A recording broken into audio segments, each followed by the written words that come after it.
सहारनपुर में कांग्रेस के वरिष्ठ नेता और सांसद इमरान मसूद ने प्रेस वार्ता की। प्रेस वार्ता के माध्यम से उन्होंने अपनी बात रखी। इस दौरान वहां मौजूद पत्रकारों ने इमरान मसूद से कई सवाल किए।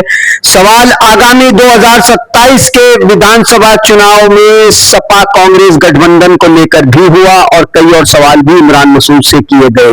इमरान मसूद ने यहां पर कहा कि जिस तरह से देश की जनता के सामने जो समस्याएं हैं उनको नजरअंदाज किया जा रहा है, वो सबके सामने है और कांग्रेस पार्टी सबको साथ लेकर चल रही है। इमरान मसूद ने कहा कि देश में एक ही ऐसे नेता हैं जो किसी से नहीं डरते हैं और जनता के लिए वो लगातार आवाज बुलंद कर रहे हैं, जनता की समस्याओं को उठा रहे हैं और उनका नाम है कांग्रेस के वरिष्ठ नेता राहुल गांधी। जानिए सहारनपुर में आयोजित प्रेस वार्ता के दौरान सहारनपुर से कांग्रेस के सांसद इमरान मसूद ने क्या कहा। शगुफे छोड़ करके नफरत की बुनियाद पर लोगों का ध्यान बांटना चाहती है। नॉर्थ ईस्ट के अंदर चाहे वो बंगाल हो चाहे वो आसाम हो, वहां के तमाम मुस्लिम ऑर्गेनाइजेशन ने अपील कर दी कि हम किसी भी कीमत पर गाय की कुर्बानी नहीं करेंगे। और हम मांग करते हैं बार बार कि आप गाय केवल पशु नहीं है, गाय इस देश के अंदर करोड़ों लोगों की आस्था का प्रतीक है और आप गाय को राष्ट्रीय पशु घोषित करो। लेकिन ये डबल और ट्रिपल इंजन की सरकार इस विषय को लेकर के गंभीर नहीं है। बार बार कहने के बावजूद, ये बार मना कर दो यार, बार बार कहने के बावजूद, तमाम डिमांड के बावजूद ये तैयार नहीं है और नफरत धर्म के नाम पर देश में फैलाने का पूरा काम इसलिए किया जा रहा है कि इस आर्थिक भूचाल से लोगों का ध्यान हटाया जा सके। देश के अंदर जो माहौल है वो माहौल इंगित कर रहा है कि एक छोटा सा मूवमेंट स्टार्ट होता है और 22 करोड़ लोग एकदम उससे जुड़ जाते हैं। तो ये लोगों के आक्रोश को प्रदर्शित कर रहा है।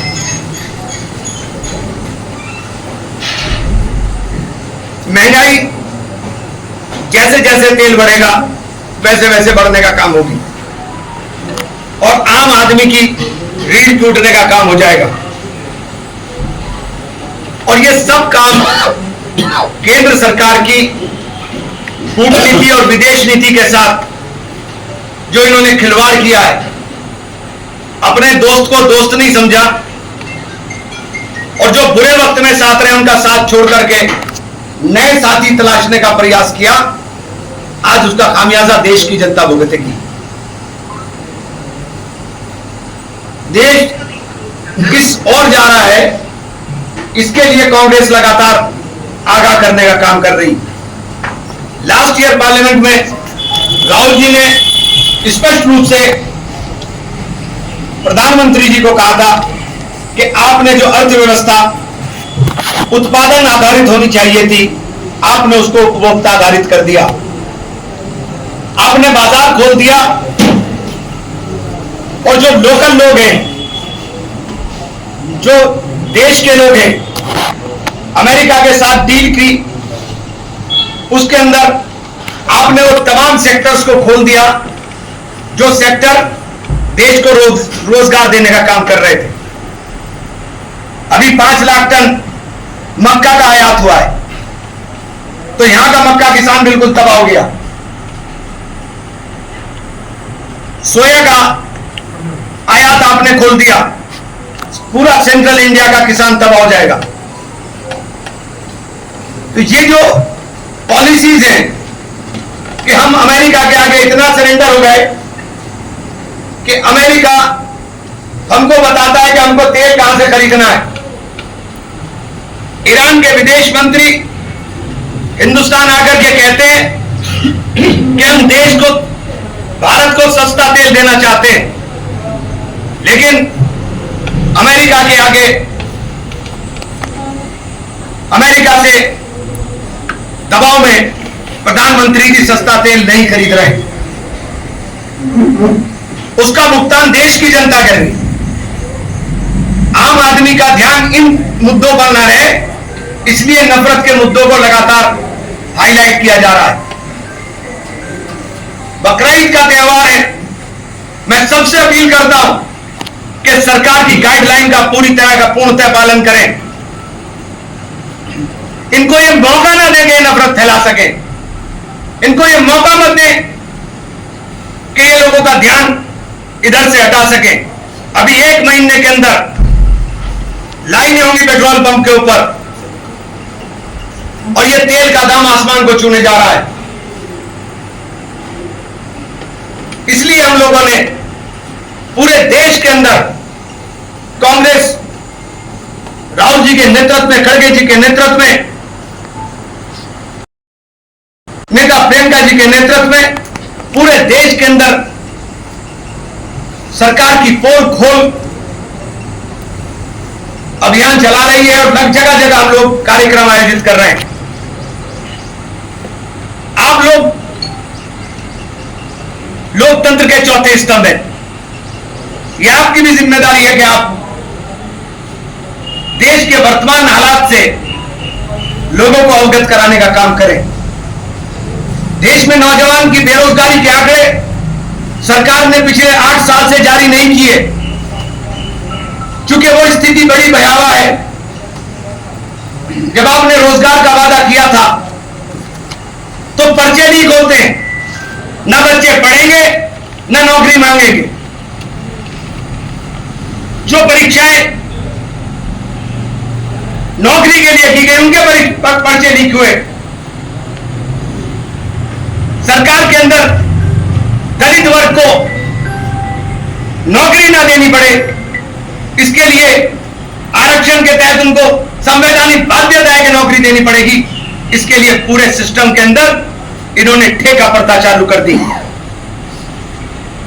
भर्ती रुकी हुई है, नौजवान पढ़ लिख करके बेरोजगार हो गए। क्यों? पढ़ लिख करके बेरोजगार हो गया। स्थिति देश के नौजवान को समझ में आ रही है। रसोई चलाना महिलाओं के लिए मुश्किल हो गया। रसोई की स्थिति यह हो गई कि 4-4 गुना दाम, चाहे वो तेल हो, चाहे वो गैस का सिलेंडर हो, चाहे सब्जी हो, 4-4 गुना दाम बढ़ गए हैं। ये गंभीर विषय है, गंभीर चिंतन का समय है। लेकिन सरकार केवल और केवल ध्यान मदरसों पर बुलडोजर चलाओ, सड़क पर नमाज ना पढ़ो।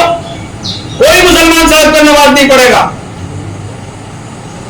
लेकिन उनका ध्यान सिर्फ इस तरफ लगा करके इन गंभीर विषय से ध्यान हटा रहे। सहारनपुर जनपद में कांग्रेस एक बहुत मजबूत स्थिति के अंदर अपनी उपस्थिति दर्ज करा रही है। अभी लास्ट 18 तारीख को सम्मेलन हुआ, कार्यकर्ता सम्मेलन के अंदर उत्साह और जोश इस बात का सबूत है कि 27 के अंदर सवेरा हमारी पार्टी का होने का काम होगा। कांग्रेस राहुल जी के नेतृत्व में, एक मिनट भाई, प्रेस कॉन्फ्रेंस है। कांग्रेस राहुल जी के नेतृत्व में पूरे देश के अंदर इन फांसीवादी, इन नफरती ताकतों को चैलेंज करने का काम कर रही है। ये आसाम का रिजल्ट बता रहे हैं, लेकिन केरल का रिजल्ट नहीं बता रहे कि जहां हिंदू बहुल सीट से मुसलमान जीता है, मुसलमान बहुल सीट से क्रिश्चियन और हिंदू जीते हैं, क्रिश्चियन बहुल सीट से हिंदू और मुसलमान जीते हैं। यह कांग्रेस है, यह कांग्रेस है जो सबको साथ लेकर के, सबको विश्वास में लेकर के देश के लिए काम करती है और देश के लिए जीने का काम करती है। और मैं सहारनपुर में अपने तमाम साथी मेरे यहां मौजूद हैं, मैं तमाम साथी हमारे 27 के चुनाव में जी जान से जुटने का काम करेंगे। और मैं एक बात स्पष्ट कर दूं, कौन चुनाव लड़ेगा कौन चुनाव नहीं लड़ेगा, यह फैसला, यह निर्णय पार्टी करने का काम करेगी, पार्टी का फैसला होगा। लेकिन एक फैसला हमारा है, वो हमने अपने साथियों से मशवरा करके लिया कि 27 के चुनाव में मेरे परिवार से कोई व्यक्ति चुनाव नहीं लड़ेगा। यह चुनाव केवल और केवल जो 24 के अंदर कार्यकर्ताओं ने जूझ जान जुटा करके, जी जान से लग करके मुझे मेंबर ऑफ पार्लियामेंट बनाया, ये उसका कर्ज उतारने का समय है। 27 के चुनाव में मेरे परिवार से कोई व्यक्ति चुनाव नहीं लड़ेगा। बहुत बहुत धन्यवाद। गरीब व्यक्ति को न्याय दिलाना जनप्रतिनिधि की जिम्मेदारी है और अधिकारियों का इस प्रकार का अशोभनीय व्यवहार, एक तो जनप्रतिनिधि ऊपर से महिला, ये निहायत चिंताजनक विषय है। ये एफआईआर से डराना चाहते हैं, एफआईआर कर करके डरा रहे हैं, लेकिन लोगों को अब समझ में आ गया, लोग लड़ाई के लिए अब तैयार हैं। नेता ये बताओ, 227 के चुनाव में गठबंधन से होगा, ये निर्णय पार्टी का, गठबंधन, ये निर्णय पार्टी का है, ये निर्णय पार्टी का है। नहीं, पार्टी का निर्णय तो पहले भी रहा है। हाँ, ये निर्णय पार्टी, तो मैं तो पार्टी के नहीं, तो बसपा को जिस प्रकार दी जा रही है, नहीं देखिए, हम किसी की प्राथमिकता और किसी की प्राथमिकता नहीं रोक रहे हैं। लड़ाई देश के अंदर, पार्टी के मैं बोल रहा हूँ ना, सुनो यार पूरा तो, अरे सुनो तो यार आप पूरी बात। हम के अंदर लड़ाई आज बिल्कुल सीधी सीधी है, नफरत बनाम मोहब्बत, अमीर बनाम गरीब, और उस लड़ाई के अंदर हम सबका साथ चाह रहे हैं। उसका नेतृत्व सब जानते हैं कि नेतृत्व राहुल गांधी कर रहा है। देश के अंदर एक ही नेता है जिसको डर नहीं लगता, जो खौफ नहीं खाता, जिसको ना ईडी डरा सकती है ना सीबीआई डरा सकती है। राहुल गांधी जी सबका साथ, सबके साथ बात कर रहे हैं, तो जिसको साथ आना है साथ आए, इसमें किसी के लिए कोई पाबंदी नहीं है। हम लोग कॉमन एजेंडे पर काम कर रहे हैं। हम लोग चाहते हैं कि सेक्युलरिज्म जो इस देश की नस नस के अंदर बसा है वो देश के अंदर बचना चाहिए, यही बात है, इसके अलावा कोई बात नहीं। अब ये कह रहे हैं भैया जी, इंडिया गठबंधन अगर मजबूत होता तो जो पिछड़ा और खराब नतीजे की जगह, ये आप मानते हैं देखिए, गठबंधन को तोड़ा गया, उसका बिखराव है। देखिए, इंडिया गठबंधन कैसा बनेगा, उसमें क्या होगा, मैं उस सिस्टम का पार्टी नहीं हूं, मैं कांग्रेस का सिपाही हूं और मैं केवल कांग्रेस को मजबूत करने के लिए, कांग्रेस को खड़ा करने के लिए अपना जी जान लगाऊंगा। निर्णय पार्टी का होगा, जो पार्टी कहेगी वो काम के होगा। अभी आप एक एक करके अपनी प्रेस कॉन्फ्रेंस की शुरुआत ये की कि अमेरिका के सामने हमने सरेंडर कर दिया और हमने ऐसी नीति बना दी, ऐसे समझौते कर लिए। तो फाक से अमेरिका के जो विदेश मंत्री हैं वो भारत के दौरे पे हैं अभी वो कह रहे हैं कि हमारा कोई समझौता नहीं है, हम बड़ी जल्दी समझौता करना जा रहे हैं। जो समझौता अभी हुआ नहीं है, कांग्रेस के पास ये सूचना कहां से आ गई कि हमने समझौता कर लिया? बात आप कर रहे हैं, आप तो पढ़े लिखे। मैं जो बात कह रहा हूँ मेरी सुन लीजिए, जवाब आपका। अमेरिका का विदेश मंत्री, मैं जो जवाब दे रहा हूँ उसको सुन लीजिए। जी साहब, पार्लियामेंट के अंदर देश के वाणिज्य मंत्री ने यह ऐलान किया है, तो जो पार्लियामेंट के अंदर देश का वाणिज्य मंत्री बोल रहा है वो सच होगी, या मैं इनकी तरह से ट्रम्प की बात और रूबियो की बात सच मानूं? मैं तो अपने लोगों की सच मानूंगा जो हमारे लोग बोल रहे हैं, पार्लियामेंट में बोल रहा है उन्होंने। क्या आपके लोग मिसगाइड कर रहे हैं देश को इस इशू पे? या अमेरिका का विदेश मंत्री कह मैं कह रहा हूं कि देश के प्रधानमंत्री और देश के वाणिज्य मंत्री जो कहेंगे मैं तो उसको सच मान रहा हूं। अमेरिका का विदेश मंत्री झूठ बोल रहा है, मुझे नहीं पता, ये बात तो वो बताएंगे, लेकिन जो पार्लियामेंट के अंदर देश के प्रधानमंत्री और देश के विदेश मंत्री जी ने लास्ट सेशन के अंदर बोला, हम तो उसको सच मानेंगे। लोकतंत्र के मंदिर के अंदर जो बोल कर जा रहे हैं वो सच लगेगा। पश्चिम बंगाल में बीजेपी की सरकार है, तभी से मुसलमानों ने गाय खरीदने पर पूरी तरह से बैन कर दिया कि हम गाय नहीं खरीदेंगे। हिंदू है जबकि गाय बेचने के लिए पूरी तरह तैयार है।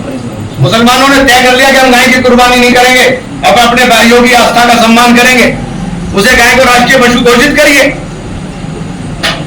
एक सवाल हो रहा है, पॉपुलर जनता पार्टी के नाम से सोशल मीडिया पर पूरा तहलका मचाया हुआ है, कांग्रेस से भी आगे निकल गई है। अगर पालवर की बात करो, बीजेपी को पीछे छोड़ दिया। देखिए, ये स्वतः स्फूर्तित मूवमेंट है जो लोगों के आक्रोश को दिखा रहा है कि जनता के अंदर कितना आक्रोश है, जनता के अंदर अपने मुद्दों को लेकर, अपने हितों को लेकर कितना आक्रोशित देश की जनता है, ये इसको दर्शा रहा है। आप लगातार गाय की बात कर रहे हैं कि राष्ट्रीय पशु उसको घोषित करें, लेकिन आपको पता है कि राष्ट्रीय पशु तो पहले से भारत में है, और जो है कोई भी देश किसी भी राष्ट्रीय पशु तभी तो बनाता है जब उसमें जनसंख्या कम हो उसकी, उस पशु की। शेर था, वो कम हुआ तब बनी। तो गाय का ऐसा मुद्दा क्यों बनाया जा रहा है कि उसको राष्ट्रीय पशु बनाया जाए? यही तो मुद्दा है, यही मुद्दा है कि गाय की संख्या कम। आप लोग ज्यादा बना रहे हैं, कांग्रेस नहीं, हम ज्यादा बना, हम अपने इसके नाम पर पिट रहे हैं भैया। इसके नाम पर मुसलमान का कत्ल हो रहा है, इसके नाम पर मुसलमान को सड़क पर रोक करके मारा जाता है। एमपी साहब ये बताइए, कलाम पाक में एक सूरत है जिसका नाम है सूर्य बकरा। आप लोग काजी परिवार से हैं और जिम्मेदार आदमी हैं, एमपी हैं, आपने सूर्य बकरा का ये बात क्यों नहीं बताई कि कलाम पाक में पूरे गाय के ऊपर एक पूरा चैप्टर है, उसकी कितना सम्मान है, उसके दूध को अमृत बताया गया है, उसके गोश्त में जरासीम बताए गए। तो आपने आज तक किसी मौलवी ने, किसी ने कोई फतवा नहीं दिया, तो इसमें आप किसकी कमी मानते हैं? फतवा क्यों नहीं दिया? दारुल से फतवा जारी? नहीं, ये सूर्य बकरा का जिक्र करके आप कलाम पाक में एक पूरी सूरत है, तो उसका बयान नहीं करते आप लोग। कुरान और हदीस के बारे में ना मैं ऑथराइज हूँ, ना मेरी हैसियत है। क्या बात हुई? तो मैं भी तो वही बोल रहा हूँ, सांसद जी, मैं भी तो वही। आपने कहा कि पार्टी, कांग्रेस पार्टी जो है महंगाई को लेकर भारतीय जनता पार्टी की पोल खोल करने का काम कर रही है, लेकिन 5 बार दाम बढ़ चुके हैं। अभी तक सहारनपुर जिले में पार्टी की तरफ से कोई ऐसा प्रदर्शन नहीं हुआ है जिससे पोल सच में खुली जा सके। और दूसरी बात, लोकतंत्र का चौथा स्तंभ आप हो। मैं लगातार बोल रहा हूँ, आप मेरा एक स्टेटमेंट बता दीजिए। नॉट ए सिंगल डे, एक भी दिन खाली नहीं है जिस दिन मेरा स्टेटमेंट ना आ रहा हो। आपका स्टेटमेंट आ रहा है लेकिन पार्टी सड़कों पे दिखाई नहीं दे रही। मसूद पार्टी तो है। दूसरी बात, आपने कहा कि सब कार्यकर्ता एकजुट हैं, यहाँ पर सब नए कार्यकर्ता जो नए सदस्य हैं वो भी शामिल है, लेकिन महानगर अध्यक्ष मुझे दिखाई मनीष शर्मा राहुल को वहाँ पर शिवशंकर ढूंढे जाएंगे और सांसद इनका आसन को बंद कितने? अरे छोड़िए, क्या है सवाल को जवाब देना है। राष्ट्र पशु घोषित नहीं हो रहा है तो सरकार क्या बहाना ढूंढ रही है? सरकार के मित्रों के बड़े बड़े कारखाने हैं, बीफ का एक्सपोर्ट इंडिया नंबर 1 है, बीफ एक्सपोर्ट में इंडिया नंबर 1 है वर्ल्ड के अंदर, और 2015 से नंबर 1 है, आज से नहीं है, 2015 से। एमपी साहब, ये बीफ के कारखाने आज तो लगे नहीं, जब आपकी सरकार थी, कांग्रेस की सरकार थी, उसी टाइम में कारखाने बढ़े। अब इसमें बना ली इस बात पर मंत्रिमंडल के सदस्य बीफ खाते हैं। वो तो ओपन बोल रहे हैं भाई। आसाम के चीफ मिनिस्टर ने तो खुलकर कहा, आसाम के चीफ मिनिस्टर ने खुलकर कहा, रिजिजू साहब ने खुलकर कहा, और वो हमारे अनुराग ठाकुर साहब तो खाते हुए पोस्ट कर रहे थे। एक हमारे मंत्री हैं, वो सनातनी मीट बता रहे थे कि सनातनी मीट होगा। मुझे नहीं पता सनातनी मीट कैसा होगा। अच्छा एमपी साहब, कांग्रेस एक सेकुलर पार्टी रही है, हमेशा तो उसका इतिहास रहा है कि कांग्रेस एक सेकुलर पार्टी है। आज जितनी बात गाय को लेके जितने कम्युनल ऑर्गेनाइजेशन हैं वो उठा रहे हैं कि इस पे बैन लगना चाहिए, कांग्रेस उनके साथ क्यों शामिल होगी? इसके साथ किसमें? देखिए, देश में जो वेल नोन कम्युनल ऑर्गेनाइजेशन है वो लगातार ये मांग कर रहे हैं कि कांग्रेस गाय को राष्ट्रीय पशु घोषित किया जाए। कांग्रेस सेकुलर की अपनी इमेज छोड़ के उनके साथ क्यों शामिल हो गई? हम कहाँ शामिल हो गए साहब? भी वही बात कर रहे हैं। एक मिनट मैं जो बोल रहा हूँ मेरी सुनिए ना, हम कहाँ शामिल हो गए? मुसलमान पिट रहा है साहब, कांग्रेस मुसलमान पिट रहा। ये मुसलमान को बचाने की जिम्मेदारी कांग्रेस की नहीं है क्या? मैं दूसरी बात कह रहा हूँ कि कांग्रेस क्यों नहीं आ रही उसमें? नहीं, मुसलमान के साथ क्यों जा रही है कांग्रेस? तो सेकुलर पार्टी है। इनके साथ जा रही कांग्रेस? जो कम्युनल लोग हैं वेल नोन, हम ये मांग कर रहे हैं कि राष्ट्रीय पशु घोषित किया जाए। तो उसमें हमें किसी की मांग, देखिए हमें किसी की मांग से मतलब नहीं, हम अपनी बात कर रहे हैं, हम अपना बचाव कर रहे हैं। मुसलमान को सड़क के ऊपर पीटा जा रहे हैं, तो हम तो इस बात के लिए। अब आप ये बताइए, क्या कांग्रेस अब सिर्फ इस देश में मुसलमानों की लड़ाई लड़ेगी या सेकुलर लड़ेगी? नहीं, मुझे एक बात बताइए, अगर मुसलमान को बचाना, क्या सेकुलर की रक्षा नहीं है? क्या मुसलमान को बचाने की जिम्मेदारी किसी की नहीं रहेगी? क्या मुसलमान होना इस देश के अंदर गाली हो गया? क्या मुसलमान का नाम लेने से परहेज करेंगे? ये क्या बात होगी? कांग्रेस सबकी है, कांग्रेस हर जाति की, हर धर्म की है, और जिस जाति और जिस धर्म के साथ एट्रोसिटी होगी कांग्रेस उसके साथ खड़ी होगी, और ये शर्म नहीं करेगी कि इस जाति का नाम लेने में शर्म आएगी। अगर दलित के साथ उत्पीड़न होगा तो हम दलित के लिए मजबूती के साथ खड़े रहेंगे। कश्यप समाज के साथ उत्पीड़न हुआ, कश्यप समाज के साथ मजबूती से खड़े रहेंगे। गुर्जर के साथ, ठाकुर के साथ, पंडित के साथ, किसी के साथ भी